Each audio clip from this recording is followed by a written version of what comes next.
বাংলাদেশ নিয়ে কিছু নেতা ও মিডিয়া বাড়াবাড়ি করছে। দেখুন, মিথ্যা প্রোপাগান্ডা টিকে না। কেউ যদি মিথ্যা অপপ্রচার করে কারণ নামে, আল্লাহ তাকে ওই পাপেতেই লিপ্ত করে দেয়। ভারতের মিডিয়া হোক আর বাংলাদেশের হোক, আর ভারতের কিছু নেতা হোক, যদি অপপ্রচার করে আল্লাহ তাকে ওই পাপেতেই লিপ্ত করবে। কেউ যদি কারুর জন্য খাল কাটে, জানবেন খালটা সর্বপ্রথম সে নিজের জন্য কাটছে, এটা মাথায় রাখবেন। আগুন লিবালে পানি লাগে না? আগুন লাগে, পানি লাগে। আগুন সব সময় পানি দিয়ে নিবাতে হয়, আগুন দিয়ে নয়। কোরআনে আছে আল ফিতনাতু আশাদ্দু মিনাল কাতল। ফিতনা হচ্ছে একটা মানুষকে মার্ডার করা, কতল করার থেকেও বড় পাপ। কতল করার থেকেও বড় পাপ। দু ভাইয়ের দ্বন্দ্ব হচ্ছে, আপনি যদি মিটিয়ে দিতে পারেন আপনি নেকি পাবেন। স্বামী স্ত্রী পারিবারিক ঝগড়া হচ্ছে, আপনি যদি মিটিয়ে দিতে পারেন আপনি নেকি পাবেন। আমাদের সমাজে অনেক লোক আছে, দু ভাই যদি ঝগড়া হয় আরো আগুন লাগিয়ে দিয়ে ভেঙে দেবে। ঠিক বললাম না ভুল বললাম?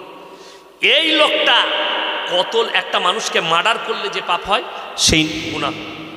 ধরেলেন আমরা হিন্দু, মুসলিম, শিখ, ইসাই সবাই একসাথে বাস করছি, পাড়ায় পাড়ায় ছেলেদের মধ্যে ঝগড়া হলো, ওটাকে মিটিয়ে দেন।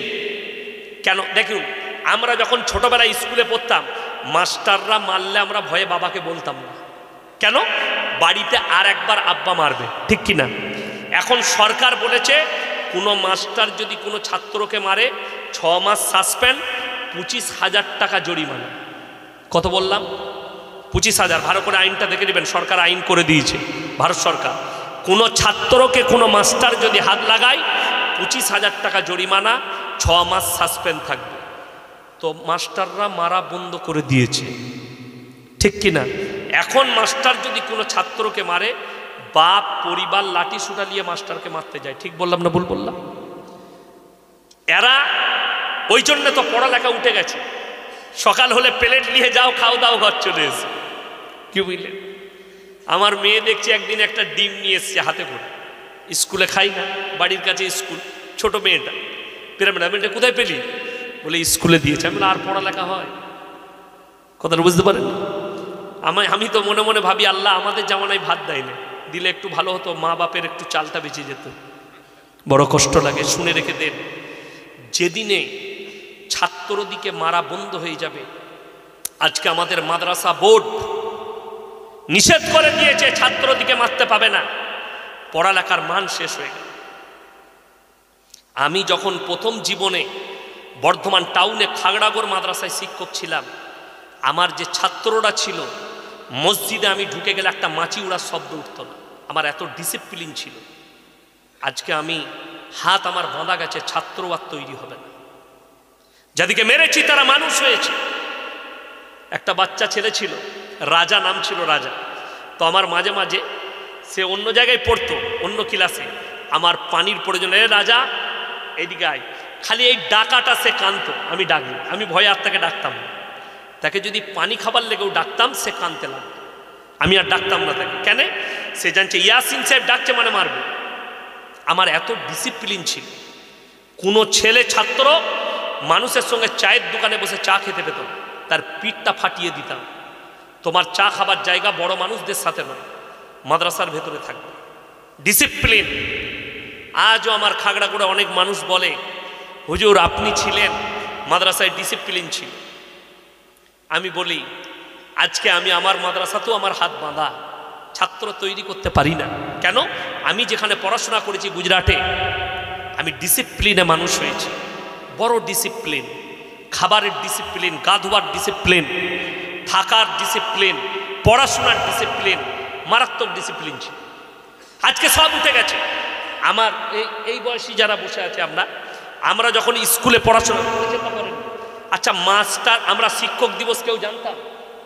কিন্তু আমরা আমাদের মাস্টারকে যা রেসপেক্ট করেছি এখন কেউ করে না। ঠিক বলছি না ভুল বলছি? উঠে গেছে। কেন? আজকে শুনেলেন হেডমাস্টার, 9-এর ছাত্র, 8-এর ছাত্র, 10-এর ছাত্র, ম্যাডাম শিক্ষক দিবসে ডিজে বাজিয়ে একসাথে ড্যান্স করছে। ঠিক বললাম না ভুল বললাম? শেষ পরিবেশ। ইনারা জিজ্ঞেস করুন, এই বয়সী মানুষরা, ইনারা যখন ছোট ছিল রাস্তা দিয়ে গেলে যদি বাপ চাচারা বসে থাকতো ভয়ে আর সেই রাস্তায় যেত না, অন্য রাস্তায় যেত। ঠিক বললাম না ভুল বললাম বাবা? কিন্তু এখন তো ছেলেরা ইয়ংরা চাচাকে বলছে, চাচা একবার আগুনটা দাও তো, সিগারেটটা ধরিনি। ঠিক বললাম না ভুল বললাম? সমাজের শেষ, বড়দিকে সম্মান, ছোটকে স্নেহ শেষ হয়ে গেছে। এটা কিয়ামতের আলামত। যদি আরো 1000 মিশনারি স্কুল তৈরি করতে হয় করে নাও, আরো 1 কোটি মাদ্রাসা তৈরি করো, আরো 1 কোটি স্কুল তৈরি করো, আদর্শ কিন্তু থাকবে না। আদর্শ শেষ হয়ে গেছে, শিক্ষা বেড়েছে, আদর্শ নাই। যদি আদর্শ থাকতো, আরজি করে যে মেয়েটা মার্ডার হলো, এই মেয়েটা বিচার পেয়ে যেত। যদি আদর্শ থাকতো, এই ডাক্তারগুলো রাস্তায় বসে ফিস্টি করে খেত না আন্দোলনের নাম করে। কতগুলো মানুষ মারা গেছে বিনা চিকিৎসায়, এরা আন্দোলন করেছে। আজকে আন্দোলন করার প্রয়োজন পড়তো না। আসিফা বলে যে মেয়েটাকে মন্দিরের ভেতরে 10 দিন ধর্ষণ করা হয়েছিল, সেই দিনই যদি তাদেরকে রাজপথে দাঁড় করিয়ে তাদের মুন্ডুচ্ছেদ করা হতো। ইসলামী শরীয়তটা শুনে যান, কোন ছেলে কোন মহিলাকে যদি ধর্ষণ করে, রাজপথে দাঁড় করিয়ে তার মুন্ডুচ্ছেদ করে দাও, এটা কোরআনের আইন। কোন বিবাহিত ছেলে আর বিবাহিত মেয়ে তারা যদি পরকীয়া করে, তাদেরকে রাস্তায় দাঁড় করিয়ে তাদের মুন্ডুচ্ছেদ করো, নাহলে খ্যাপা কুকুর লাগিয়ে মার্ডার করে দাও। এটা ইসলাম। কেউ চুরি করলে হাত কেটে দাও।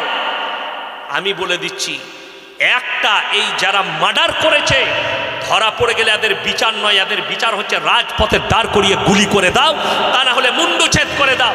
দ্বিতীয় ধর্ষণ খুঁজে পাবে না। তার একটা মারাত্মক দলিল দিয়ে যাচ্ছি। মক্কা মদিনায় 40 লাখ হাজি এক জায়গায় হয়। কত বললাম? 40 লাখ। তার মধ্যে 15 থেকে 18 লাখ খালি হাজি বিবি থাকে। তার মধ্যে খালি ভারত, বাংলাদেশ আর পাকিস্তানের বুড়ো বুড়িরা হজ করতে যায়। ভারত, বাংলাদেশ আর পাকিস্তানের বুড়িরা হজ করতে যায়। ইন্দোনেশিয়া, মালয়েশিয়া, মিশর, কুয়েত, কাতার, লেবানন, দুবাই, যতগুলো মুসলিম কান্ট্রি আছে, তাদের যুবতী বিটি ছেলেরা না হজ করা পর্যন্ত বিয়ে হয় না। আগে হজ করে, তারপরে তাদের বিয়ে। মানে ইসলামী আদর্শের মধ্যে আসতে হবে, তারপরে বিয়ে হয়। 15 লাখ কমপক্ষে যুবতী বিটি ছেলে থাকে হাজি বিবি।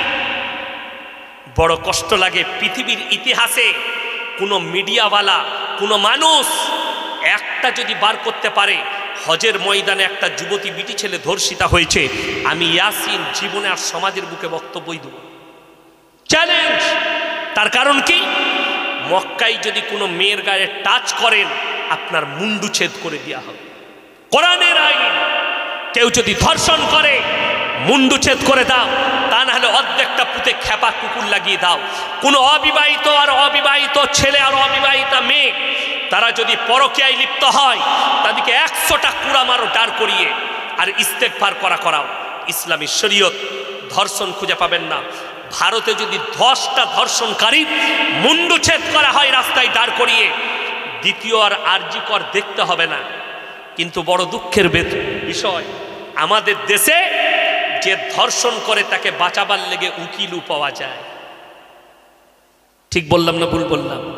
এবং সেই উকিল যদি জবরদস্ত হয়, সে বাঁচিয়ে দেয় একটা ধর্ষণকারীকে। জেনে রেখে দিবেন যারা কোর্টের উকিল আছে, আমি মুসলিম ভাইদিকে বলছি, কেউ যদি জেনে শুনে যদি কেউ কি মিথ্যা অপবাদ দেয় এবং তাকে বাঁচিয়ে দেয়, যদি কেউ ধর্ষণ করে, কেউ মার্ডার করে, আর তাকে পয়সার জন্য যদি সত্যিকারই সে মার্ডারার হয়ে থাকে আর তাকে বাঁচিয়ে দেয়, কিয়ামতের দিনে এই উকিল আল্লাহর কাছে কঠিন পাকড়াও হবে। এটা মাথায় রাখবে। দুঃখ লাগে কি বলুন তো, একটা ড্রেন নিয়ে ঝগড়া হচ্ছে, কার? দুটো পরিবারের। যদি বলা হয় এক কাজ করো, ড্রেনটা তোমার 3 ইঞ্চি আমার 3 ইঞ্চি দিয়ে 6 ইঞ্চির ওপরে ড্রেনটা করো, ঝামেলা মিটে গেল? মিলল না। এই ঝামেলা কোর্টে গেলে, আমাদের দেশ কোর্ট এত সুন্দর, একটা ড্রেন বানাতে গেলে 15 বছর কেস চলে। কথা বলেন না? অথচ দুজনার মধ্যে মহব্বত থাকলে ড্রেন এমনি হয়ে যায়, ঝামেলা লাগে না। তার মানে জানতে হবে, যে দেশে একটা ড্রেন কেস, একটা মেয়ে অত্যাচারিত, তাকে 10 বছর কেসে ঝুলিয়ে রেখেছে, তার ফাইসালা করতে পারে না টাকার জন্যে। বড় কষ্ট লাগে। সেই মেয়েটা 10 বছর ডিভোর্স কেস নিয়ে, একটা হিন্দু হোক মুসলিম হোক, কোর্টে ঝুলে আছে, না তাকে বিয়ে করতে দিচ্ছে, না তার পরিবার করতে দিচ্ছে, তাকে কেসে ঝুলিয়ে রেখে দিয়েছে। ওই জন্য ইসলামী শরীয়তে আছে, সরকার বললে তালাক প্রথা তুলে দাও। যদি তোমার সঙ্গে কোনো মেয়ে স্বামীর মনোমিলন না হয়, তোমরা ডিভোর্স নাও, 3 মাস 10 দিন ইদ্যত পালন করো, তোমার যদি মনে হয় অন্য স্বামী গ্রহণ করে না। আমাদের দেশে কেস চলছে, একটা ছেলের আর মেয়ের ডিভোর্স কেস। ছেলে বিয়ে করে ঘর করছে, কিন্তু মেয়ে বিয়ে করতে পাবে না। ঠিক বললাম না ভুল বললাম? ভালো করে খোঁজলেন। মেয়ে যেদিনে বিয়ে করবে সেদিনে কেস ডিসমিস, কিন্তু একটা ছেলে সে বিয়ে করে বিন্দাস ঘর করছে। এইটা হচ্ছে দেশের আইন। আমার ভাই, নারী হোক কিংবা পুরুষ হোক, জজ হোক কিংবা ম্যাজিস্ট্রেট হোক, যদি ন্যায় বিচার না করতে পারে, আল্লাহর কাঠগোলায় সব জজকে, উকিলকে, ম্যাজিস্ট্রেটকে আল্লাহ দাঁড় করাবেন, রাজা বাদশাকে দাঁড় করাবেন, নেতা মন্ত্রীকে দাঁড় করাবেন। আমাকে যদি এলাকায় কেউ বিচারের জন্য ডাকে, কিসের বিচার বললে ডিভোর্সের বিচার, আমি যাই না। যদি বলে মিল করাবার বিচার হবে, তাহলে আমি আছি। স্বামী স্ত্রী ঝগড়া মিল করিয়ে দিতে হবে, তাহলে আমি আছি। যদি বলে ছাড় করাতে হবে, আমি সেই বিচারে যাই না। কেন? সংসার ভাঙাতেই আসি, আমি নাই, সংসার জুড়াতে আছি। এটা ইসলাম। কেউ যদি একটা সংসারকে দ্বন্দ্ব লাগিয়ে ভেঙে দেয়, একটা মসজিদ ভাঙার সমান পাপ। মাথায় রাখবে, সবসময় জুড়ার চেষ্টা করবে। আমার কাছে একটা বিচার এলো, কি ফাইসালা হবে কিসের? দুটো পরিবার বলছে, মেয়ের বাপ বলছে আমি ভাত খাওয়াবো না, ছেলের বাপ বলছে আমি ডিভোর্স নেব। আমি বললাম সর্বপ্রথম আমি বিচারে বসতে পারি, কিন্তু ছেলে আর মেয়েকে আমার কামড়াই লাগবে। ছেলে আর মেয়ে আমার কামড়াই এলো, দরজা বন্ধ করে দিলাম। আমি বললাম বুকে হাত দিয়ে বলো যে তুমি একে মহাব্বত করো না, তুমি বুকে হাত দিয়ে বলো একে ভালোবাসো না। দুজনাই একে অপরকে জড়িয়ে কাঁদতে লাগলো। মেয়ে বলছে হুজুর আমার মা বাপ বলছে জোর জবরদস্তি ডিভোর্স নিয়ে নে। ছেলে বলছে হুজুর আমার বাপ নিজের স্বার্থের জন্য আমাকে ডিভোর্স নেওয়া করাচ্ছে। আমি দুটো পরিবারকে ডেকে বললাম তোমাদের দুটো পরিবারকে জুতো মারা দরকার। তোমরা যদি হয় এদের দুজনকে আলাদা করে দাও সমাজ থেকে। এরা স্বামী স্ত্রী থাকবে, যদি তোমাদের পছন্দ না হয় তোমার বৌমাকে, তোমার যদি জামাইকে পছন্দ না হয় মেয়েকে ছেড়ে দাও। এরা ইনকাম করবে, ডাল ভাত জুটবে, সুখে থাকবে, খাবে। কিন্তু যদি এদিকে ডিভোর্স দিবার কথা বলো, তোমাদের দুটো পরিবারকে জুতো মেরে মুখ ভেঙে দেব। এরা স্বামী স্ত্রী মিল রাখতে চায়, অথচ তোমরা এদের সংসার ভেঙে দিতে চাও। এইভাবে কত পরিবার ধ্বংস হচ্ছে আসছে। মাশাআল্লাহ। আমার ভাই সবাইকে অনুরোধ করে যাচ্ছি, আপনার কাছে ইসলামিক কোনো বিপদ এলে আলেমের শরণাপন্ন হবেন। জোরে বলুন ইনশাআল্লাহ।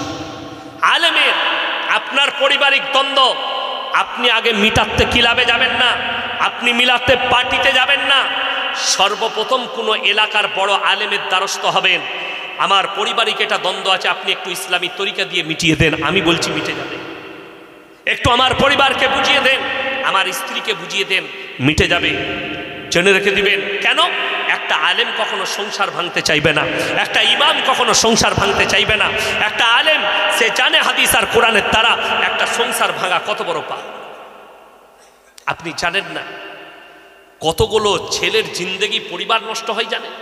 সব থেকে বড় জিনিস, একটা বাচ্চা ছেলে আর মেয়ে নিজের স্বার্থের জন্য ডিভোর্স নিয়ে নিল, মধ্যেখানে এই ছেলেটা পানির মতো ভেসে গেল। না এ বাবা পেল না মা পেল, মা অন্য বিয়ে করে পরিবার করে নিল, ছেলে অন্য বিয়ে করে সে নিজের পরিবার চালাচ্ছে। মধ্যেখানে ছেলেটা মামার কাছে নানার কাছে ছিনানোতে মানুষ হচ্ছে।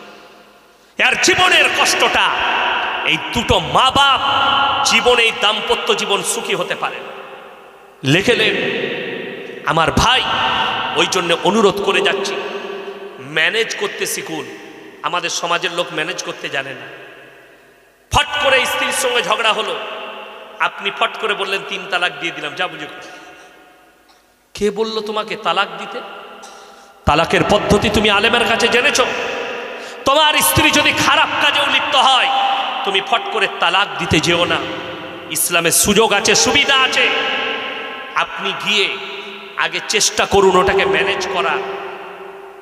আমার ভাই, এরপরে আমার ভাই আসছে, বড় ভাই আব্দুল্লাহিল মারুফ সাহেব, উনি কথা রাখবেন। আমি এতক্ষণ কথা রাখলাম কোরআন আর হাদিস থেকে, তারবিয়ত নিয়ে আসুন। প্রত্যেকটা ভাইকে বলছি, বাংলা মানে কোরআন পাওয়া যাচ্ছে না যায়নি বাবা? কথা বলেন, যাচ্ছে না যায়নি? আপনি একটা বাংলা মানে কোরআন বাড়িতে নিয়ে এসে রাখুন। আপনাকে কোনো মৌলবি ধোকা দিতে পারবে না, কেউ আপনাকে ধোকায় ফেলাতে পারবে না। বাংলা বুখারী শরীফ নিয়ে এসে রাখুন, বড় বড় আলেমদের লেখা বই নিয়ে এসে রাখুন। আপনাকে কেউ ধোকায় ফেলাতে পারবে না, আপনি ধোকায় পড়বেন না। আপনি ইসলামটাকে বাড়িতে বুঝুন, কোনটা হারাম কোনটা হালাল আপনার পরিবার বুঝুক। আজকে বড় কষ্ট লাগে, একটা কোরআনের দাম মাত্র 500 টাকা, আপনি কিনতে পারেন না। অথচ একটা মোবাইলের দাম 16,000, আপনি গ্রুপ লোন নিয়েও কিনছেন, বন্ধন লোন নিয়েও কিনছেন। এক তো হারাম, তার উপর আবার হারাম টাকা। অথচ আপনার পরিবারকে একটা কোরআন কিনে দিতে পারলেন না, একটা নামাজ শিক্ষা বই কিনে দিতে পারলেন না। আপনার বাড়িতে শুনেলেন, বরকত তাবিজের দ্বারা হয় না। আজকে আমাদের সমাজের লোক কিছু আছে, মৌলবি হুজুর তাবিজ দিলেই বরকত হবে। আরে হুজুরের তাবিজে বরকত হলে বড় লোকটা তুই আগে হতেই না, আমরা হুজুররা আগে হতাম। তাবিজ তো আমাদের কাছে। তাবিজে যদি মেয়ে পাওয়া যেত, মেয়েটা তোর কাছে যেত না, হুজুরের কাছে আগে আসতো। বড় কষ্ট লাগে। এক হুজুর আমাকে গালি দিয়েছে, কেন? তাবিজ নিয়ে বলেছি। সেই হুজুর, আমি 24 পরগনায় জলসায় আছি, আমি স্টেজে যাব, বলছে দাঁড়ান আপনার 10 মিনিট লেট হবে। কেন? বলে স্টেজে হুজুর এখন তাবিজ বিক্রি করছে, ছেলে হবার তাবিজ, জ্বরের তাবিজ, অমুকের তাবিজ, পালিয়ে যাওয়া তাবিজ, বউ বশ করা তাবিজ, ছেলে বশ করা তাবিজ। তোর তাবিজে যদি বউ বশ হয়ে যায়, মেয়ে বশ হয়, তাহলে আমি বলবো আমাকে এমন একটা তাবিজ দে যেন মোদিজি আমার বশে চলে আসে, যে আমাকে মন্ত্রী করে দেয়।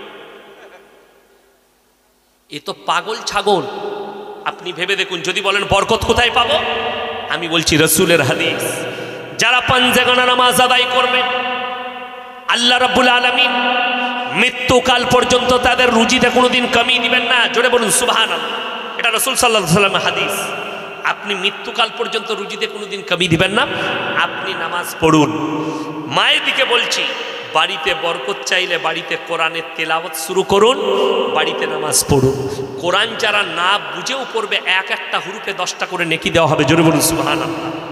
অথচ আমরা না কোরআন পড়ি, না নামাজ পড়ি, ব্যবসা করেন। আপনি প্রত্যেক দিন 50,000 টাকার ব্যবসা করেন, আর আমি ইমাম 10,000 বেতন পাই মাসে, আর আপনি দিনে 50 ইনকাম করেন। 2 দিন ব্যবসা খারাপ গেছে, আপনি এসে বলছেন ইয়াসিন ভাই একটা বরকতের তাবিজ। আমার তাবিজে যদি তোমার দোকানে বরকত হবে, তো 50,000টা তোর ইনকাম হবে না, আমার হবে। কষ্টটা ওইটাই। বর্ধমানের রাইস মিলগুলো আমাদের হতো। অনেক যুবক 3 দিন 4 দিন প্রেম করে, মেয়েরা ফোন তুলে না, এরা হুজুরদের কাছে হাজির। আপনি মোবাইলে অ্যাড দেখুন, কতগুলো হুজুরের অ্যাড দেখতে পাবেন। 24 ঘন্টায় প্রেমের ব্যর্থতা থেকে সফলতা পান, 24 ঘন্টায় তাবিজ করে মেয়ে এনে দেওয়া হয়। বড় কষ্ট। বলছে কেউ পালিয়ে গেলে 72 ঘন্টায় এনে দেওয়া হয়। তাকে বলবো যে এই হারামখোরকে ধরে মোদিজির কাছে নিয়ে চলুন, দেশের টাকা যারা নিয়ে পালিয়ে গেছে, একে বলো 72 ঘন্টায় এনে দে। কথাটা বুঝতে পারেননি? তাবিজ করে এনে দে। ধোকাবাজ, প্রতারক, প্রবঞ্চনা। 100টার মধ্যে 95 জন তাবিজ পানি পড়া তেল পড়ার নাম করে সমাজকে ধোকার প্রতারণা করছে। আপনি বলছেন তাবিজ, আমি বলে যাচ্ছি, আপনার গায়ে জ্বর এসছে, রসুলের হাদিস, সমস্ত রোগের শিফা হচ্ছে সূরা ফাতিহা। জোরে একবার বলুন সুবহানাল্লাহ। কি করে? 11 বার সূরা ফাতিহা পড়বেন, পানির মধ্যে দম করুন। আপনি নামাজি ব্যক্তি, আপনি পান করুন, আল্লাহ চাইলে শিফা হবে, আল্লাহ চাইলে শিফা হবে। কোনো মৌলবীর দরকার নেই। আপনি নামাজি, আপনি মুসল্লি, আপনি মুমিন, আপনি 11 বার সূরা ফাতিহা পড়ুন। আপনার মা নামাজি, মা আমার পেটে ব্যথা করছে, একবার সূরা ফাতিহাটা 11 বার পড়ে ফুঁক দিয়ে দাও। 11 বার সূরা ফাতিহা 4 কুলটা একবার করে পড়বে, ফুঁক দেবে, পানিটা পান করুন, আল্লাহ চাইলে শিফা। কোনো মৌলবীর প্রয়োজন না। আজকে বড় কষ্ট কি লাগে বলুন তো?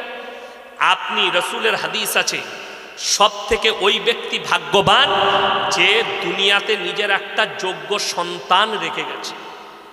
আজকে আমাদের বাবা মরে গেলে অনেকজন কি করে? মৌলবি হায়ার করে কবর জিয়ারত করার জন্য। করে না? করে না? আপনি আপনার বাপের কবর জিয়ারত করতে পারেন? কত দুঃখ! আপনি আপনার বাপের কবরের পাশে দাঁড়িয়ে দোয়া করতে পারেন না। শিখেননি, আপনার কাছে নেই। আপনার বাবা মরে গেলে আপনার না মুখে দাঁড়িয়ে আছেন, আপনার কাছে তারবিয়াত আছে যে দাঁড়িয়ে বাপের জানাজার নামাজটা পড়াবে না। রসুলের হাদিস, কোন সন্তান যদি আল্লাহর কাছে বাপের জন্য দোয়া চায়, চোখের পানিটা গালে গড়ানোর আগে দোয়া কবুল হয়ে যাবে। জোরে বলুন সুবহানাল্লাহ। নারায়ে তাকবীর, নারায়ে তাকবীর। আল্লাহ তাআলা আমাদের সকলকে কবুল করুক, আজকের রাত্রিকে কবুল করুক, আজকের জলসাকে আল্লাহ কবুল করে লেক। আমার ভাই, ইনি আমার খুব কাছের মানুষ, অন্তরের মানুষ, আমার খুব কাছে ফোনে প্রায় কথা হয়, মাঝে মাঝে জলসা একসাথে করি। আল্লাহ ইনার হায়াতে বরকত দেখ, বলুন আমিন। আর যারা হিংসুক আছে তারা হিংসা করবে, আল্লাহ হিংসুকের হিংসা থেকে আমাদেরকে হেফাজত করুক। অনেকজন মনে করে আমাকে যে এই মৌলবিটা হয়তো পীর বিরোধী। ইনারা জানেন আমি কার সন্তান এবং কিরকম মানুষ।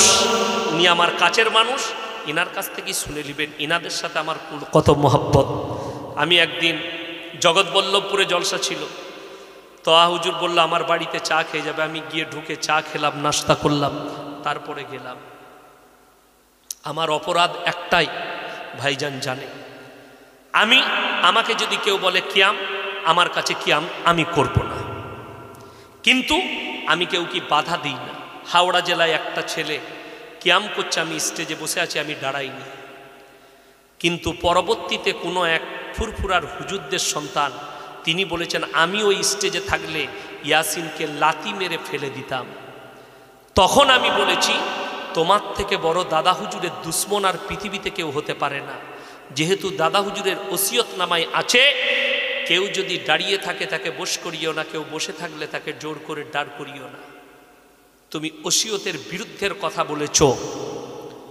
তার প্রতিবাদ অনেক হুজুর করেছে, অনেক ফুরফুরার হুজুর আমার পক্ষ নিয়ে বলেছেন, তাদের জন্য দোয়া, ভালোবাসা। যে দেখুন, দ্বন্দ্ব আমাদের নেই, দ্বন্দ্ব হচ্ছে ব্রেনের, দিমাগের। যেমন আমাদের দেশে মারামারি হয় কি নিয়ে? হাত বাঁধা নিয়ে, কেউ বুকে, কেউ নিচে, কেউ দোয়া করে, কেউ করে না, এই নিয়ে মারামারি হয়।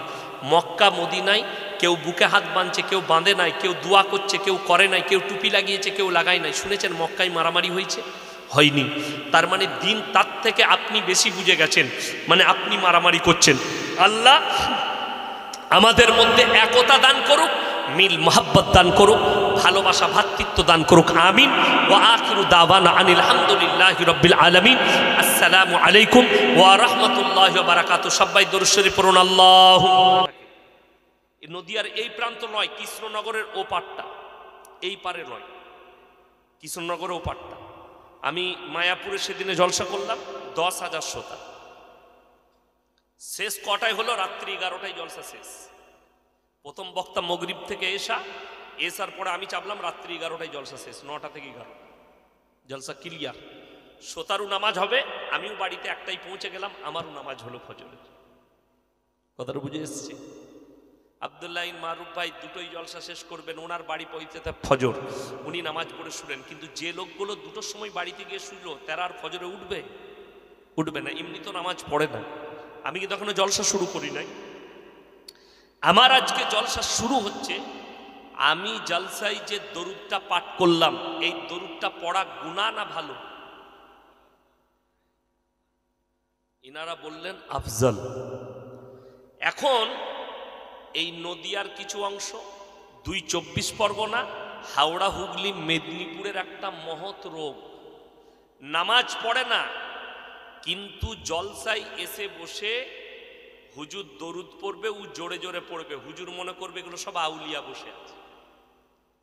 কথাটা বুঝতে পারেননি? হুজুর শুরু করে দিলে আল্লাহুম্মা, এরা জোরে জোরে বলে সাল্লে আলা সাইয়্যিদিনা মাওলানা মুহাম্মদ। হুজুর আর বুঝতেই পারলো না এই মাল কটার মধ্যে নামাজি কটা, বেনামাজি কটা। আমি কিন্তু এই দরুদটা পড়ার একটা মূল উদ্দেশ্য আমি বুঝতে পারলাম। যারা নামাজি আছে তারা দরুদটা পাঠ করলো, বেনামাজি মাল কটা জানেই না, তা পড়বে কি? কথাটা বুঝতে পারেননি? চলুন, আমাকে যারা দাওয়াত দিয়েছে জেনে বুঝে দিয়েছে। আমার কথা ইনজেকশনের মতো লাগবে, সকালে গিয়ে খালি মহলমটা লাগিয়ে দিবেন। আমাকে সবাই দাওয়াত দেয় না, আমি এমনি গাল খাওয়া বক্তা, কি বুঝলেন, লোকে গাল দেয়, কিন্তু আল্লাহর কৃপায় গালটাও যারা গালি দেয় আমি সেটাকেও দোয়া মনে করে গ্রহণ করি, যে আল্লাহ তাকে যেদিনে হক বুঝার তৌফিক দিবে সে আমার জন্য নিশ্চয়ই দোয়া করবে, এটা আমি ভাবি। আমাদের দায়িত্ব হচ্ছে হক পৌঁছানো মানুষের কাছে। দেখুন, সর্বপ্রথম একটা কথা বলে দিই, মুসলমানদের মাথায় রাখতে হবে, কোরআনে আছে ওয়ালা তাসুব্বুল্লাযীনা ইয়াদউনা মিন দুনিল্লাহি ফায়াসুব্বুল্লাহা আদওয়াম বিগাইরি ইলম। তোমরা তাদেরকে গালি দিও না যারা আল্লাহ ব্যতীত অপরকে রব হিসাবে গ্রহণ করেছে। তার মানে এর ব্যাখ্যা বিশ্লেষণ হচ্ছে, তোমরা কারুর দেবদেবীকে, কারুর ধর্মকে গালি দিও না, অজ্ঞাত অবস্থায় সে তোমার আল্লাহকে গালি দিত। আপনি যদি কারুর ঠাকুরকে গালি দেন, সে আপনার আল্লাহকে দিবে না দিবে না? দিবে। তাইলে এইখানে অপরাধী কিন্তু সেই অমুসলিম ভান নয়, আপনি। এটা কোরআন বলছে, অজ্ঞাত অবস্থায় সেই অমুসলিম ব্যক্তি তোমার আল্লাহকে গালি দিলে তুমি হবে গুনাহগার, ক্ষতিগ্রস্ত। ওই জন্যে কারুর দেবদেবীকে, কারুর ধর্মকে গালি দিবেন না, এটা আল্লাহ কোরআনে স্পষ্ট নিষেধ করেছে। আপনার দায়িত্ব কি? সৃষ্টিকর্তা কজন? কথা বলে না, একজন, কথা বলবেন। ইবাদতের যোগ্য কজন? একজন, একমাত্র রব্বুল আলামিন। আল্লাহ ছাড়া ভালো মন্দ, কল্যাণ অকল্যাণের মালিক পৃথিবীতে আর কেউ নেই। মুসলমান যদি দুটো কথার উপরে আমল করে, কটা বললাম? দুটো। এই দুটো কোরআনের আয়াতের উপরে যদি আমল শুরু করে দেয়, আপনার জীবনে কোনো রকমের পাপের অবকাশ আসবে না। নাম্বার এক, আমরা যারা নামাজ পড়ি, সূরা ফাতিহা পড়ি না? পড়ি। সূরা ফাতিহা পড়ে প্রত্যেকটা পৃথিবীর মুসলমান যারাই নামাজ পড়ে, তারা নামাজে দাঁড়িয়ে আল্লাহর কাছে কি ওয়াদা করে? ইয়্যাকা না'বুদু ওয়া ইয়্যাকা নাস্তাঈন। সূরা ফাতিহায় আছে না নাই? আল্লাহ তোমারই উপাসনা করি, তোমারই কাছে ভালো মন্দ তোমার কাছেই চাই। এইখানে জানতে হবে, আমি যখন ওয়াদা করলাম যে আল্লাহ তোমার উপাসনা করছি, তোমার ইবাদত এবং ভালো মন্দ তোমারই কাছে চাই, তাইলে আপনাকে এই আয়াত থেকে ব্যাখ্যাটা নিতে হবে যে আল্লাহর কাছে যখন ভালো মন্দ চাওয়া যাচ্ছে, পৃথিবীতে আর কেউ ভালো মন্দ দিবার ক্ষমতা রাখে না। এরপর দেখুন, আমাদের এই দেশে অনেক লোক গাছের গোড়ায় গিয়ে কেউ চাইছে ভালো মন্দ। ভালো করে বুঝবেন, আমি এটা অমুসলিম ভাইদের কথা বলিনি, মুসলিমদের কথা বলছি। আপনার হুগলি ডিস্ট্রিক্ট তারকেশ্বরের কাছে আমি 1.5 বছর আগে একটা জলসায় গিয়েছিলাম, এরকম প্যান্ডেল, এর থেকেও সুন্দর প্যান্ডেল।